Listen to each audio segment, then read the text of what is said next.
It was a beautiful Monday morning. The warm spring sun was shedding golden light on the city streets. Passers-by were hurrying about their business, so there was no crowd of people at the pastry shop yet.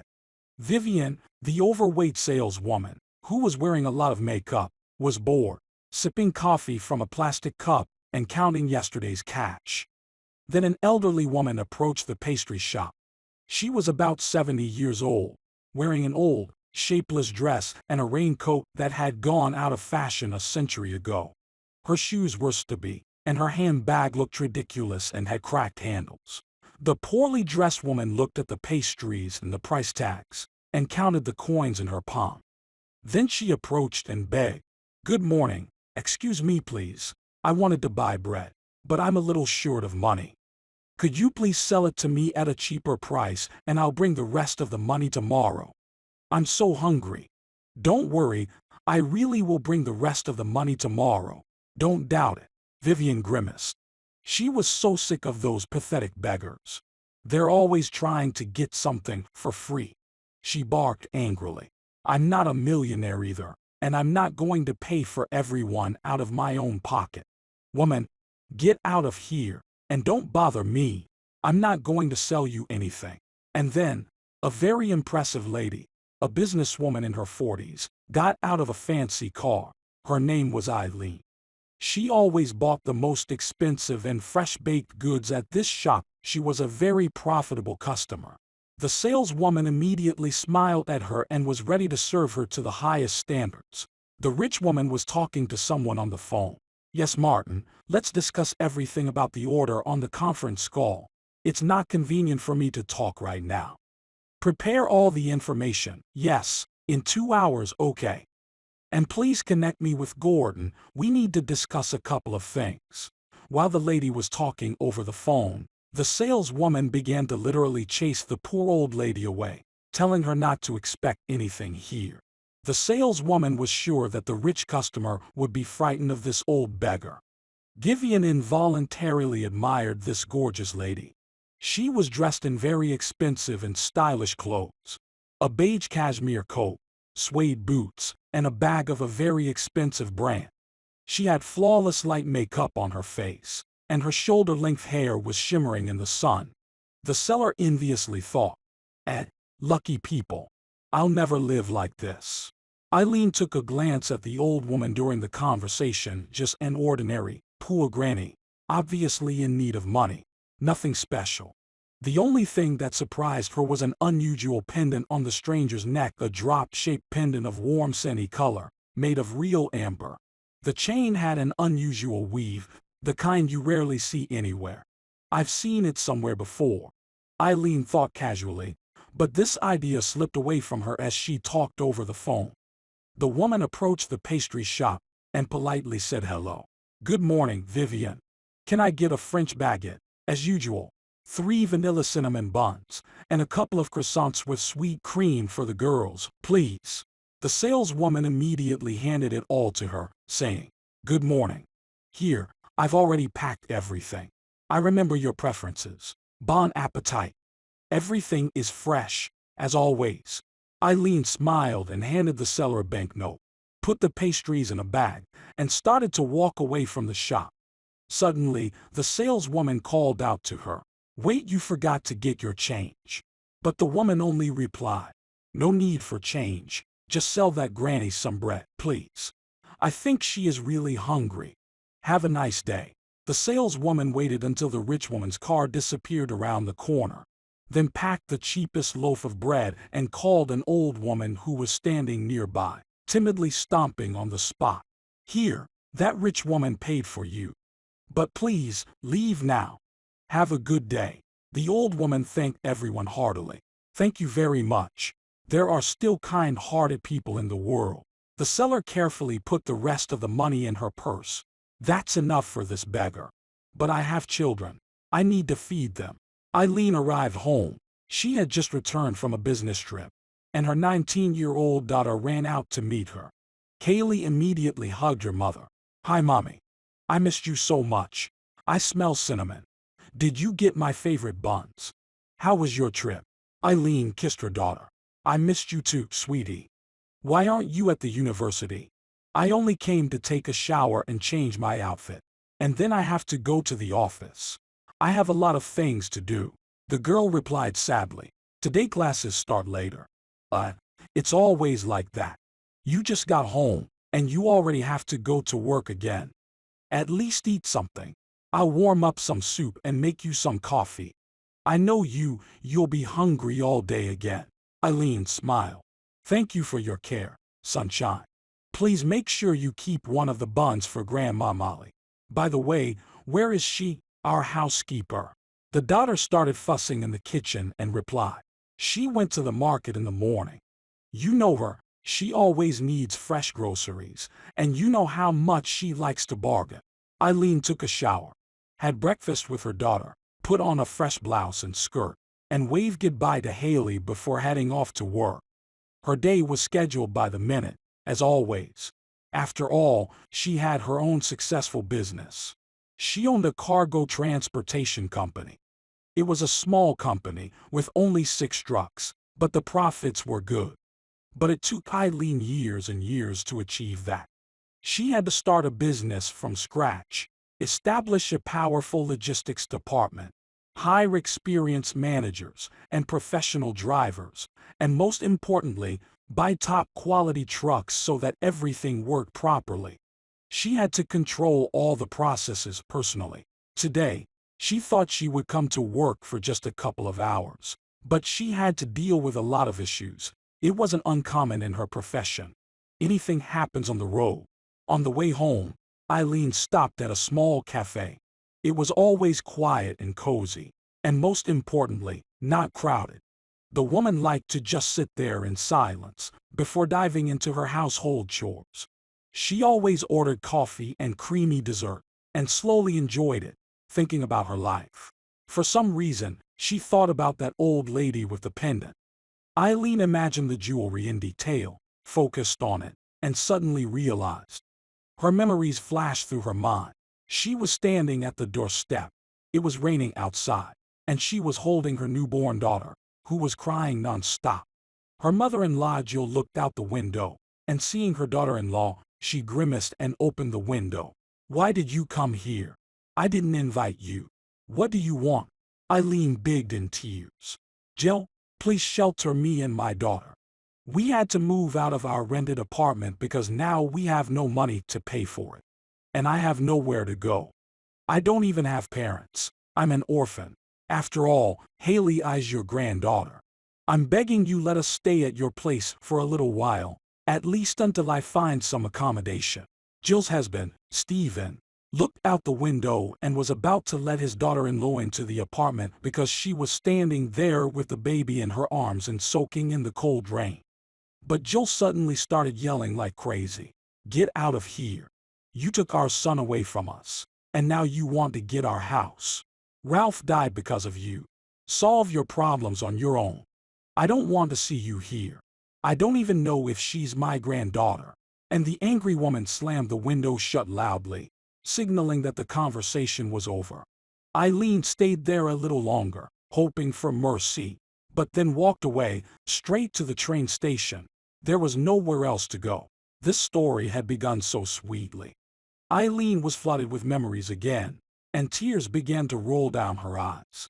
She grew up in an orphanage. She was lucky this orphanage was small and very nice, and the city mayor supported and supervised it. Therefore, no one was abused there, but still, the caretakers were strict. But the teachers were very professional. They taught children efficiently, and often took them to the city to various exhibitions, circus, and cinema. There were even hobby clubs, cooking, soccer, cutting and sewing, foreign language. Since childhood, Eileen had good math skills and her memory was excellent. Her teachers praised her and awarded her with various prizes, and after graduation, they helped her to get into one of the best universities, the Faculty of Economics and Management. But when she moved into the room she was provided by the state as an orphan, she was not lucky. Her neighbors were always drinking, smoking, and having fun. It was very noisy there, and it was impossible to live and study there. Therefore, the girl, like everyone else, lived in a student dormitory, and rented out her room to the same drinking man. After all, she needed some money to live on. During her university years, at a student disco, Eileen met Ralph. The guy couldn't take his eyes off her the whole night, invited her to slow dance, and showered her with compliments. When some drunken guys tried to harass her, Ralph immediately stood up for her and made it clear to everyone. "This is my girlfriend. Is that clear? Or maybe someone wants to object. Come on, don't be shy, tell me."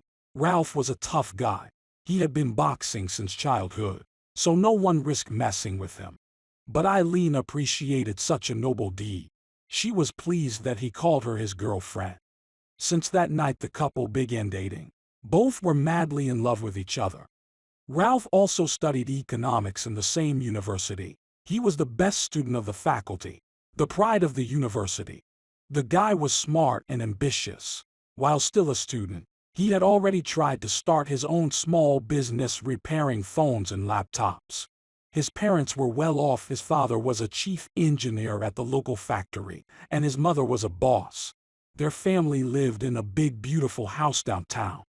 Ralph was a very attractive guy. Many girls liked him and tried to win his attention. But the guy loved his fiancée so much that he didn't even look at other girls. Other girls invited Eileen, whispering behind her back, "What a lucky orphan. She wants such an attractive guy." But what did he find in her?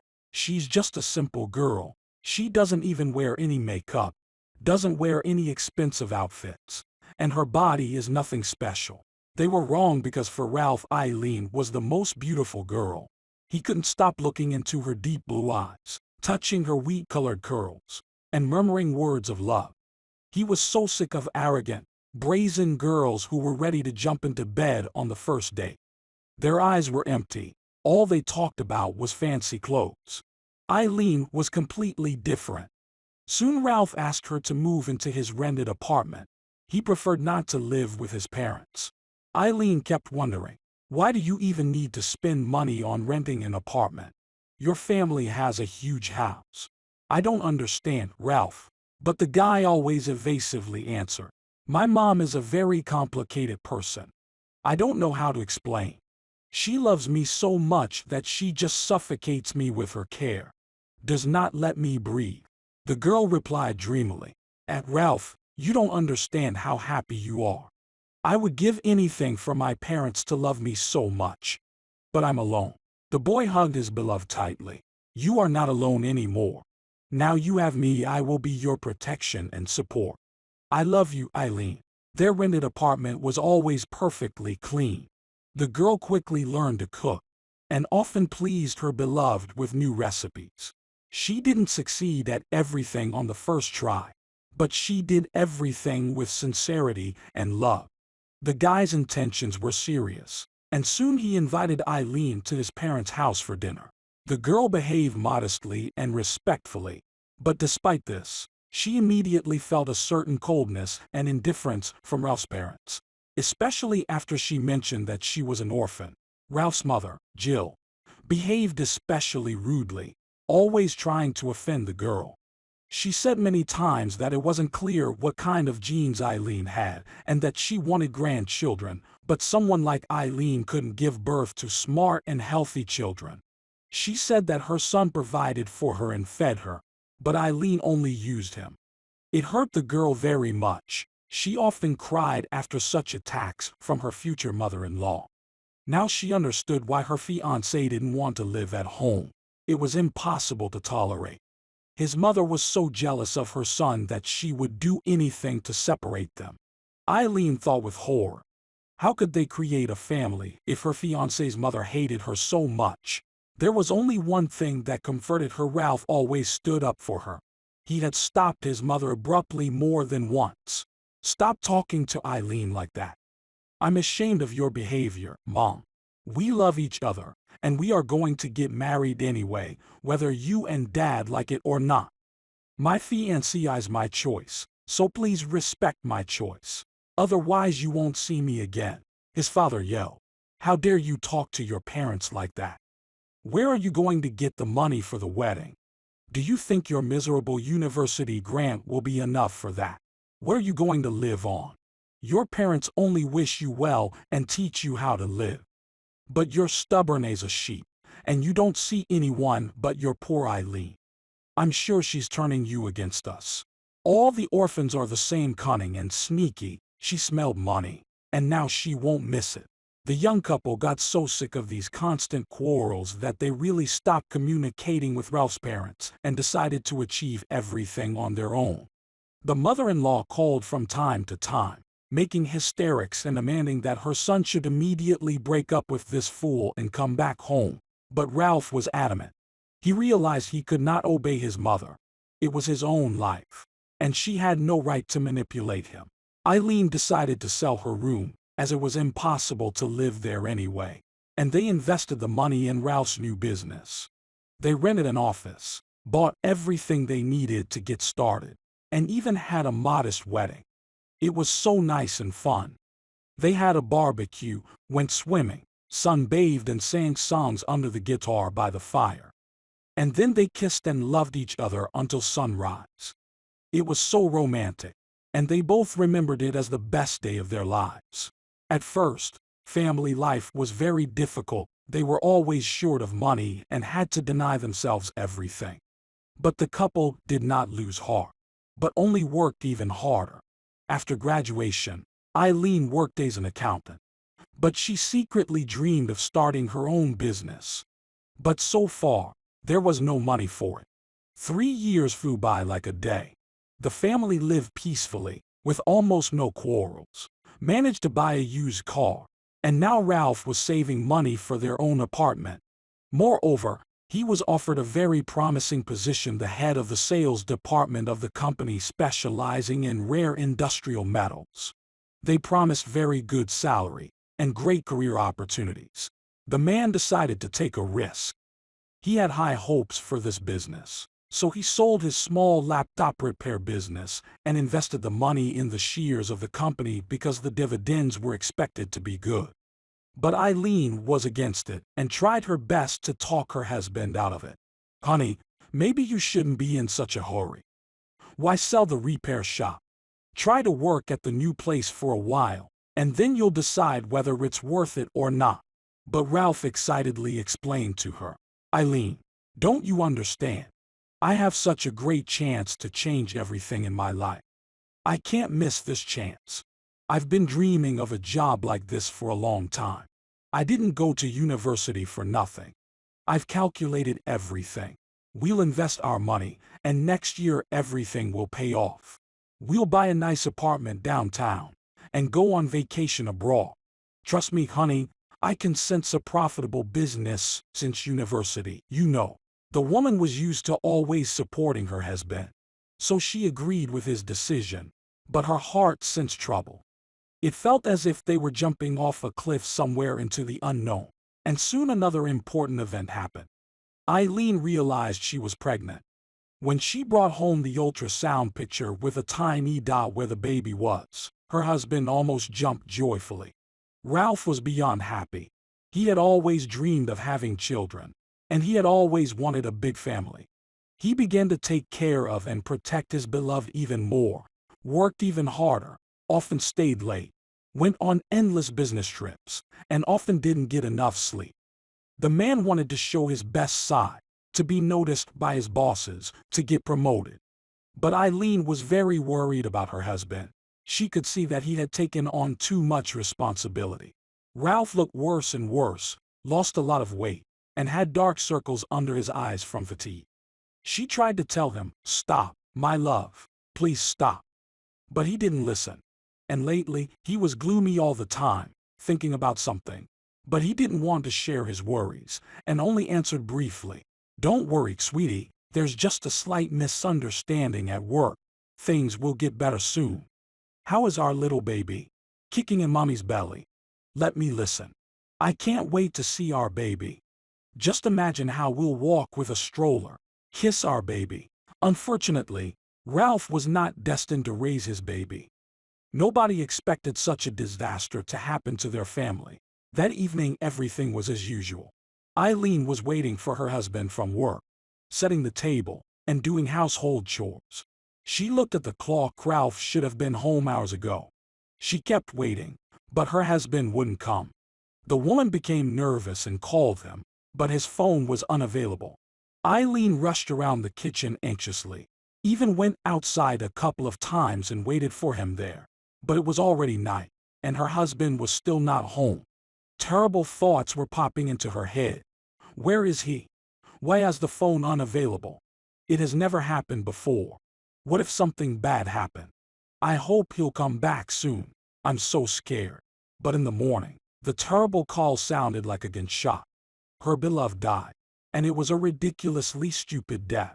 His body was found this morning in one of the firm's underground parking garages. He started the car and, having fallen asleep from fatigue, died due to exhaust fumes.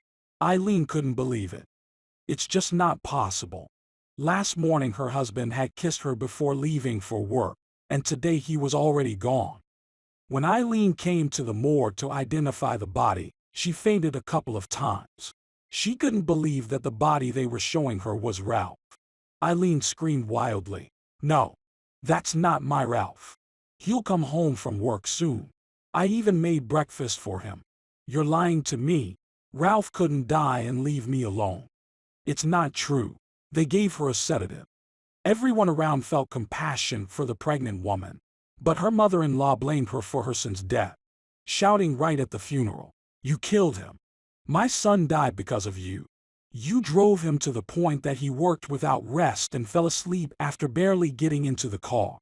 Curse you. I curse the day you came into our lives." Eileen sobbed and covered her ears with her hands to avoid hearing the cursing.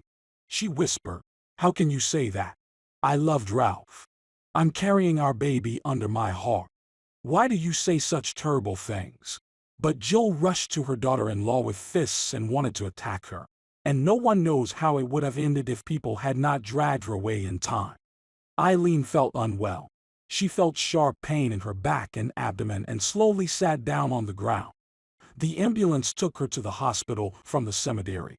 She spent 3 weeks in the hospital and almost lost her baby. Her mother-in-law never visited her in the hospital. Eileen was so hurt. It turned out that after the death of her husband, she had no one left at all. Her parents-in-law hated her and didn't even hide it. They didn't care what was happening to her and their granddaughter, so the woman didn't know where to look for help and compassion. When the widow returned home from the hospital, a new challenge awaited her. The first thing Eileen did was go to the investigator. She wanted to get to the truth. After all, her husband's death was very strange and suspicious. The forensics revealed that the driver's door had been locked from the outside, and they found no fingerprints at all on the ignition key of the company car, not even her husband's fingerprints. But how was that even possible if he got into the car and started it? Or who started the car? The woman hoped that while she was in the hospital, the investigation had already sorted everything out.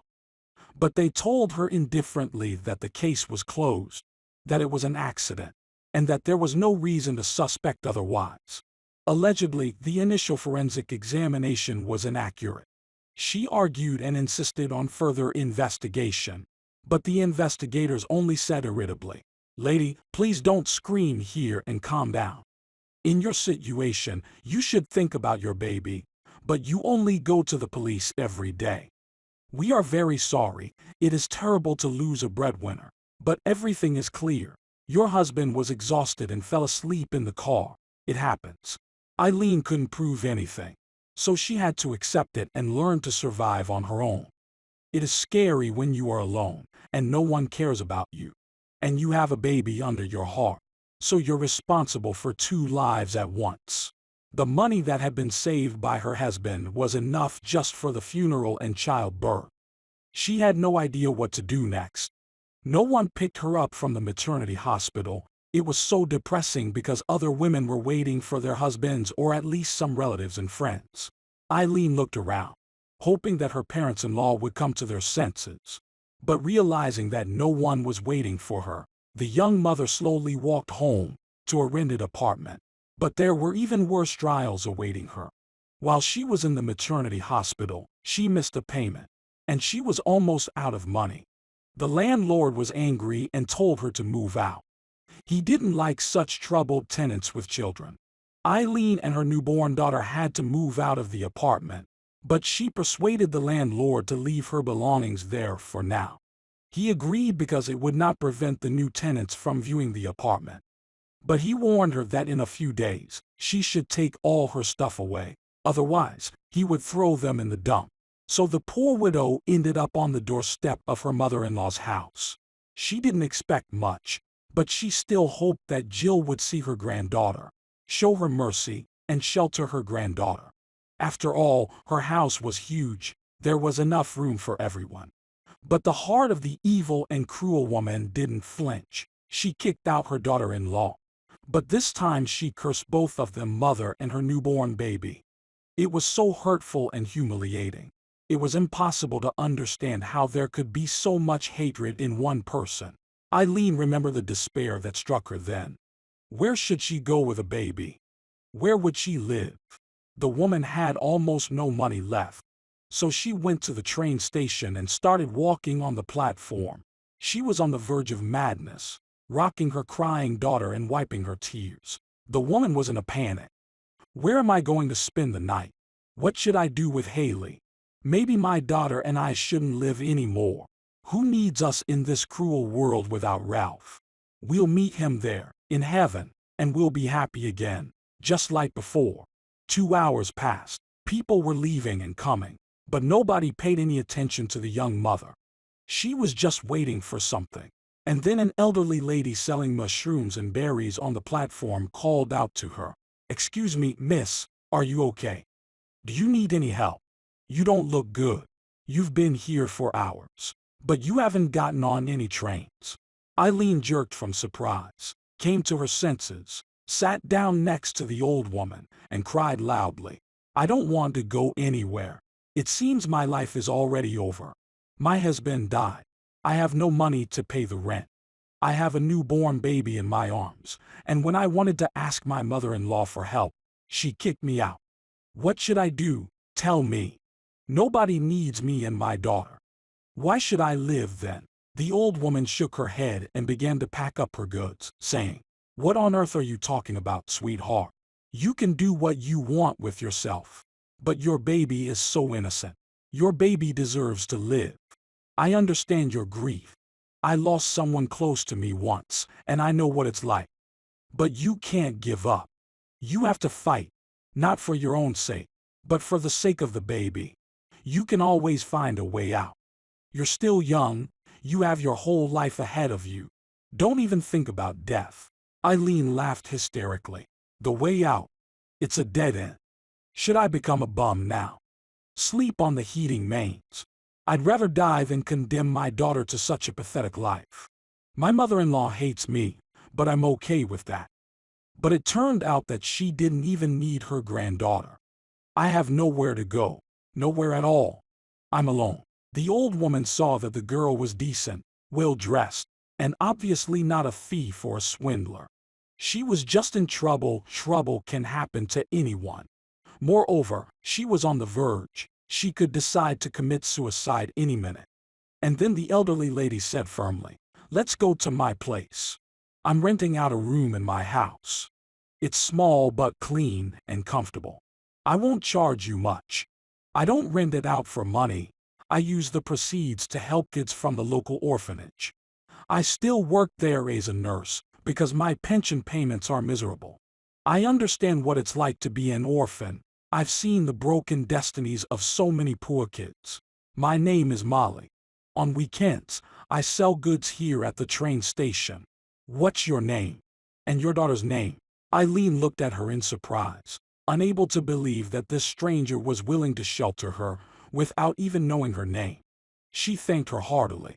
"My name is Eileen, and my daughter's name is Haley. Thank you so much, Molly. I agree to any conditions. It's so scary to be out on the street, especially at night.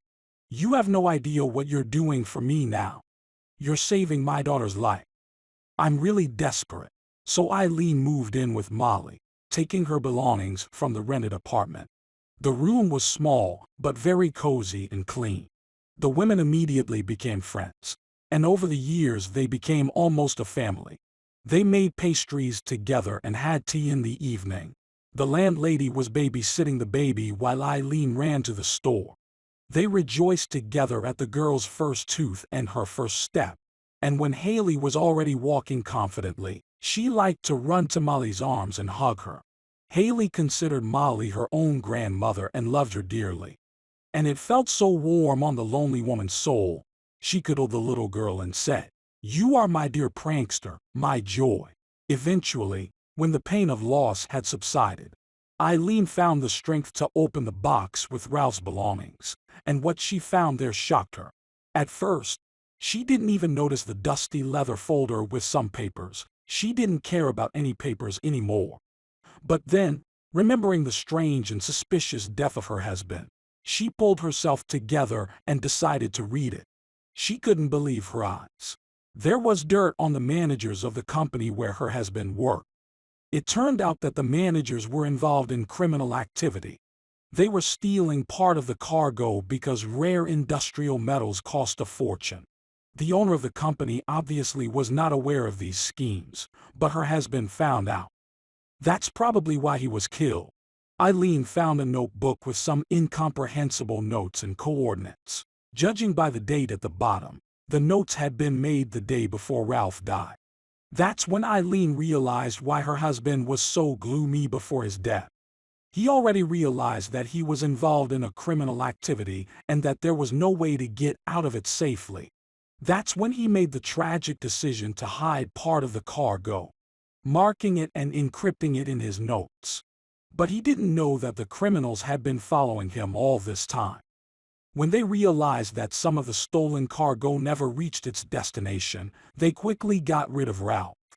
They even bribed the investigator so that he quickly closed the case and didn't even try to investigate anything. The woman did not hesitate and decided to take it all to the owner of the company, Patrick. She told him everything, gave him all the papers, and then quietly asked him, "I don't believe Ralph could fall asleep in the car. I'm sure he was killed by those bastards. I hope you will investigate everything and make sure the scoundrels are punished." The man looked at the grief-stricken young widow and promised, "Eileen, you can be sure I will punish everyone involved in this case. I didn't even know what was going on in my company. Thank you for your help. Ralph was a great guy and a talented professional. Sorry for your loss." Eileen cried. "I want justice more than anything else right now. They took away my beloved husband and the father of my daughter, and it's so scary."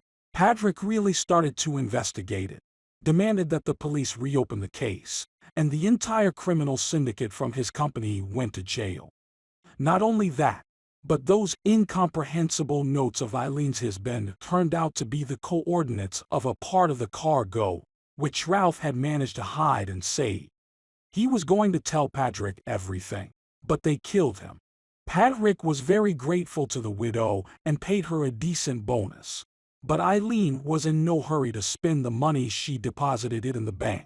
The woman hoped that after the investigation was finished and the bastards were arrested, her mother-in-law would become kinder, would want to call her or at least visit Haley. After all, she was her only granddaughter. But no, Jill still hated Eileen and didn't want to hear anything about her or Haley. It was killing her emotionally. She didn't understand why her mother-in-law hated her so much. Moreover, she even hated her granddaughter. Out of habit, the poor widow told Ralph everything, crying at his grave. But the wind was the only answer. Gradually, Eileen's life began to get better. Her daughter went to kindergarten, and the woman got a good job as an accountant for a trucking company. Since Molly was helping her with Haley, Eileen could now focus on her career. She decided to achieve everything on her own. To spite everyone, she would raise her daughter and give her the best education possible. Her daughter would not lack for anything. Soon her hard work and diligence yielded results. In just a few years, Eileen became the chief's assistant. And when he decided to move abroad with his family, he promoted Eileen to the head of the company. That's when the money that the woman had deposited in the bank a few years ago came in handy. She managed to buy half of the company, becoming its co-owner. The owner was confident in her honesty and business skills. She was able not only to stay afloat, but also to scale for business. She bought a 2-bedroom apartment downtown, as they had once dreamed with Ralph, learned to drive, and bought a comfortable car. The woman had long considered Molly to be her family member, so they still lived together. Haley was very smart and studied diligently. Last year she graduated from high school and entered the medical university.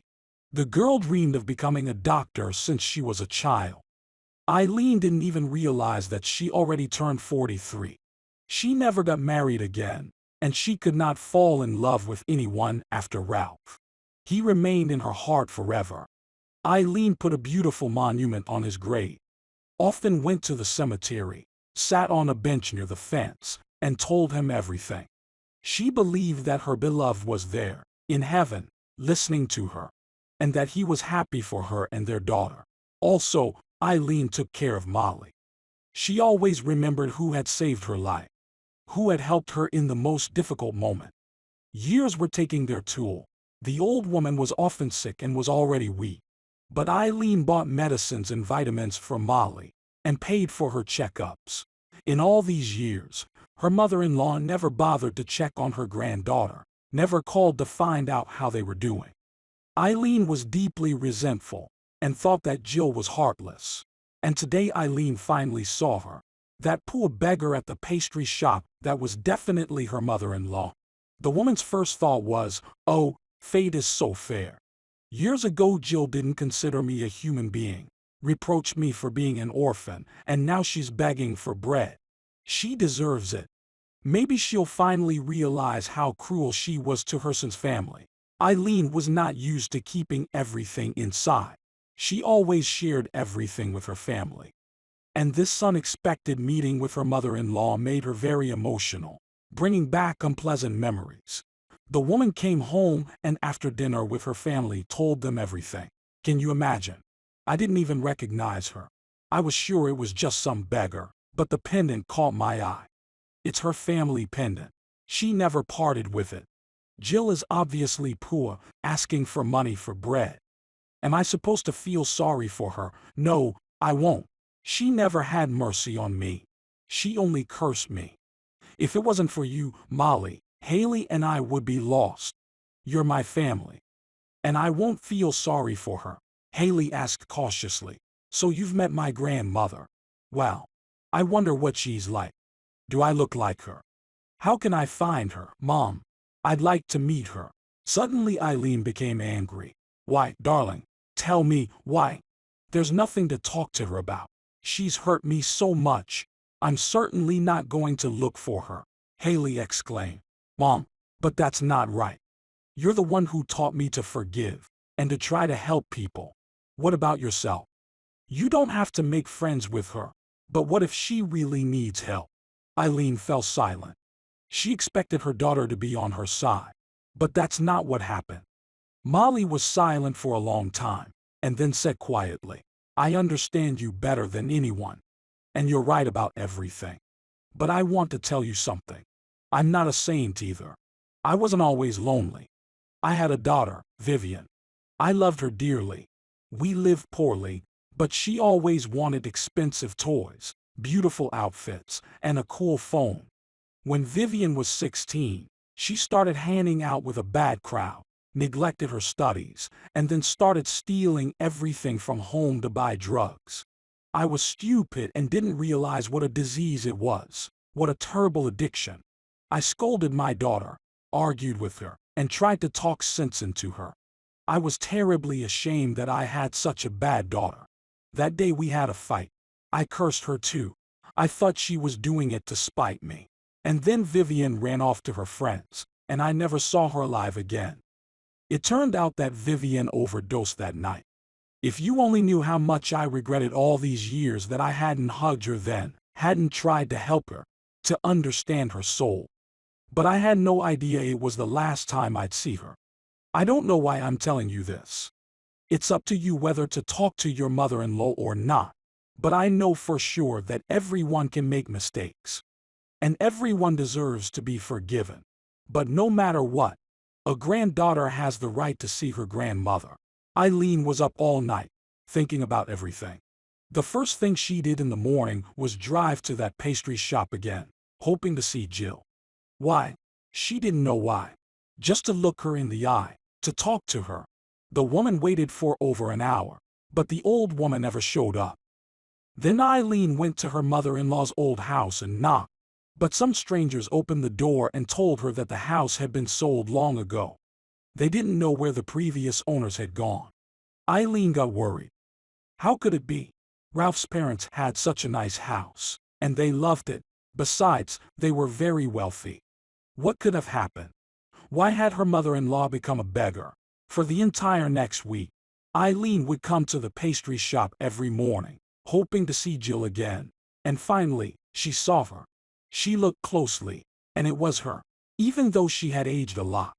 There was no trace of her former beauty and arrogance, and her eyes were full of hopelessness and despair.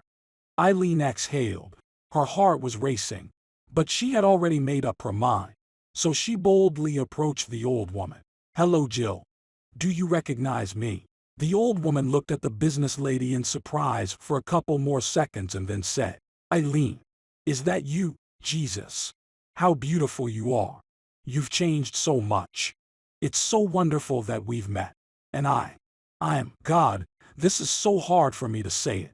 I wanted to apologize to you a long time ago, but I didn't dare. My guilt is killing me. It's burning me from the inside out. I was too late to realize that I ruined your life. Forgive me, girl." The old woman covered her face with her palms and cried quietly. It was sincere, real. And the ice in Eileen's soul melted. She believed in her mother-in-law's repentance and quietly asked, "Jill, where do you live now? I visited your house, but other people have been living there for a long time." Jill sadly replied, "It's a long and unhappy story, Eileen. If you want to come to my place, we can talk over tea. If you refuse, I'll understand too. I think you still hate me. But I understand why. It's my own fault." Eileen took her hand. "Here's my car. Tell me where to go. Just wait a minute. I'll just get us some fresh pastries for tea." When Jill took her daughter-in-law to the small room in the shabby dormitory, Eileen was horrified. She immediately thought of the room she got after the orphanage. The same drunken neighbors, the same stench and cockroaches. But the room itself was clean. Her mother-in-law kept it tidy. Jill made some tea, and they sat down at the table. Eileen put delicious pastries on a plate, and Jill couldn't resist eating them so greedily. It was obvious she was very hungry. At that moment, something turned upside down in Eileen's soul. She felt so sorry for this poor old woman. Jill sighed and began to tell her story. "You know, me and Stephen were always wealthy. I was used to a beautiful life, and I've never lacked anything. But after Ralph died, I went crazy. I really convinced myself that you were the reason he died. I couldn't believe in such a ridiculous death.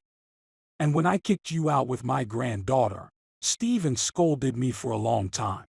We quarreled a lot. I wasn't myself. Stephen begged me to come to my senses, but it was like I was possessed by a demon. Hate was filling my mind. Because of the endless arguments and worries, Stephen began to get seriously ill. First, his heart began to fail, then the tests were bad, and then he was diagnosed with a terrible disease. It was a very insidious and terrible disease. We had to sell the house because chemotherapy and surgeries cost a lot of money. That's why we moved into this room. We were fighting the disease for 5 years, but still, my husband died in my arms. He never forgave me that he lost his granddaughter. So I was left all alone. My pension payments are miserable. I don't even have enough for medicine and food. I can afford only the essentials: bread, milk, potatoes. And sometimes I don't even have enough money for that. You know, I don't want to live. Only after losing everyone, I gradually sobered up and realized what I had done. I pushed my son away from me. I abandoned my granddaughter, and I drove my husband to his grave with my behavior. I'm a monster.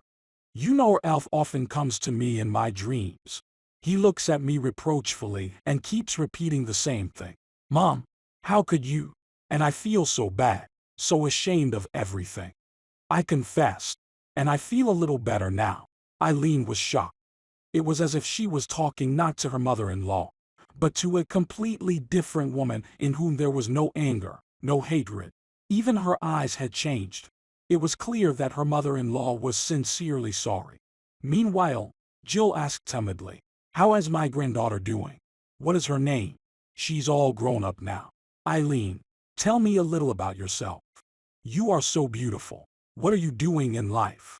I suppose you're married." Eileen grinned bitterly and told about her work, about Haley, and then added sadly, "And I never married again. I never fell out of love with Ralph. There's no room in my heart for anyone else. I often see him in my dreams, too. He hugs me and kisses me tenderly. And now I live for my daughter. You know, Jill, probably, if all the troubles had not fallen on me at once, and if you had not kicked me out, I would not have achieved anything in this life. Of course, Molly helped me a lot in the most difficult moment. And then, when everything normalized, I clenched my teeth and told myself that my daughter would never lack anything, and I would fulfill all my dreams. After all, we have only one life, and we have to do everything in time. I was very mad at you, it's true, and even when I saw you near the pastry shop, honestly, I didn't even want to talk.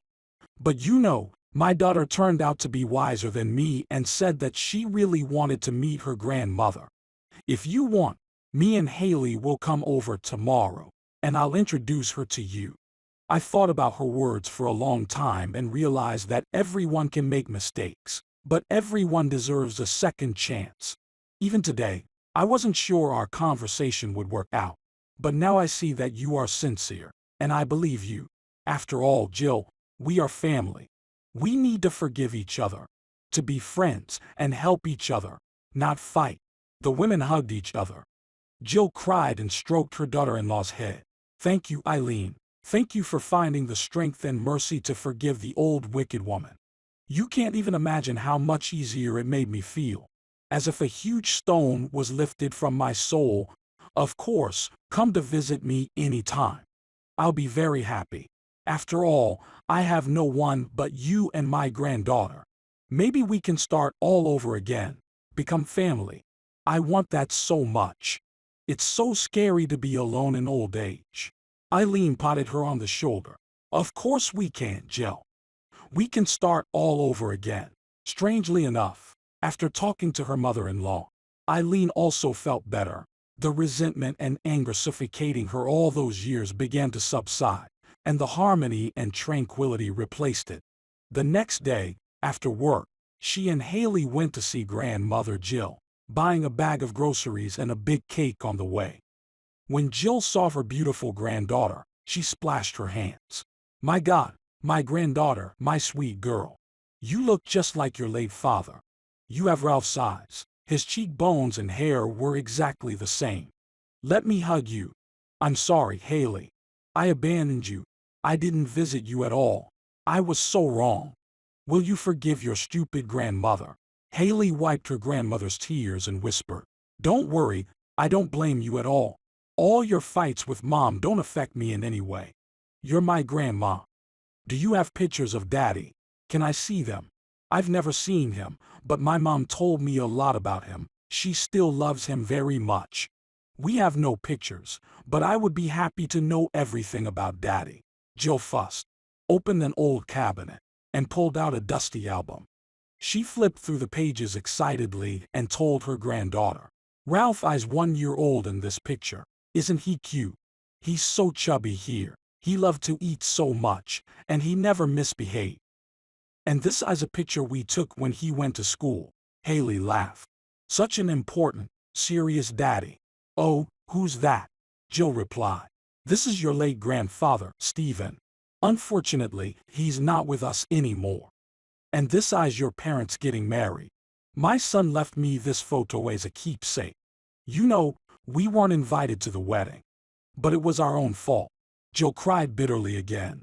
She felt deeply ashamed she had nothing to be proud of. She realized that she had brought only grief to her children. Haley understood her condition and comforted her. "Don't worry, Grandma. It's all in the past. Stop blaming yourself. Do you want to go to Daddy's grave together, the three of us? He'll be happy that we're together now, that you and Mom have made up. And I also want to introduce you to Grandma Molly. She's like a family member to me too. I love her very much. I think you'll become friends with her too. Don't cry, Grandma. You are not alone now. We are with you." The old lady admired her granddaughter, her wisdom, and her kindness. "Haley, I am so grateful to your mom for raising you to be such a wonderful person. Now I am the happiest person in the world because I have you. And we will definitely go to visit his grave. All this time, I wanted only one thing: to repent in front of my son, to beg for forgiveness. But I didn't dare." Since that day, Haley took full patronage over her grandmother. She visited her almost every day and brought her goodies and gifts. As a future medical worker, she insisted on her full examination and helped in treating her heart disease. Haley felt sorry that her granny had to live in such unbearable conditions. She couldn't even sleep normally because of the constant drinking and swearing of her neighbors, and it was scary to go out to the shared kitchen. So the girl insisted that her grandmother move into their apartment. At first, Eileen was cautious about this news. The unpleasant moments of the past immediately came to her mind. The woman was anxious and didn't know if they could live under the same roof. But at the same time, she realized that her daughter was right, and it was hard for Jill to live in such conditions at her age, so she agreed. Her fears were quickly dissolved. Her mother-in-law had changed a lot over the years, and she immediately made friends with her peer, Molly. They had a lot to talk about: knitting, cooking, gardening. Gradually, Eileen also began to communicate warmly with her mother-in-law, to talk to her heart to heart, not being afraid of any tricks from her side. Now a delicious dinner was waiting for her and Haley every evening. The grandmothers did their best, spoiling the family with pies and soups. The atmosphere in the family was warm and friendly. Jill, Eileen, and Haley often went to Ralph's grave, and every time the old mother cried, hugging her son's photo, repenting and begging for forgiveness.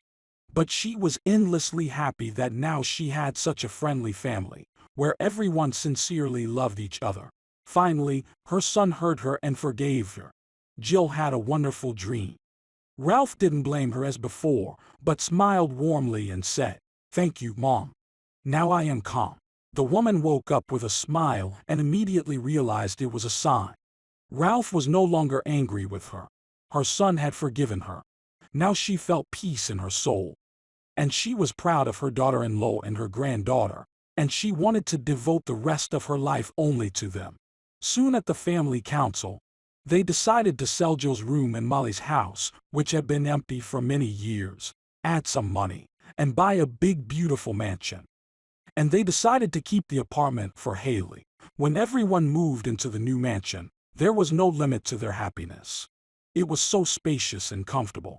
They got a big dog named Richie, and Haley found a funny kitten, Tom, and enjoyed taking care of the pets.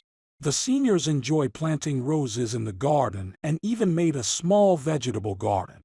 They were so excited about it that even ridiculitis seemed to go away, and their strength increased. And Eileen now loved to relax in the gazebo after a hard-working day, wrapping herself in a warm blanket and just enjoying the peace and quiet. All the woman dreamed of was that her dear daughter would be happy and that her beloved grandmothers would be around for as long as possible. There was peace in her heart now. She often thought how happy Ralph would be to see that the whole family was living together without quarrels. It often happens in families that the closest and dearest people become bitter enemies and hate each other, making life unbearable. But for harmony in the family, you only need to make the first step, to realize your mistakes and try to fix the relationship. It is important to be able to forgive, ask for forgiveness, and not to judge each other harshly. Fortunately, our characters have found the strength to fix everything.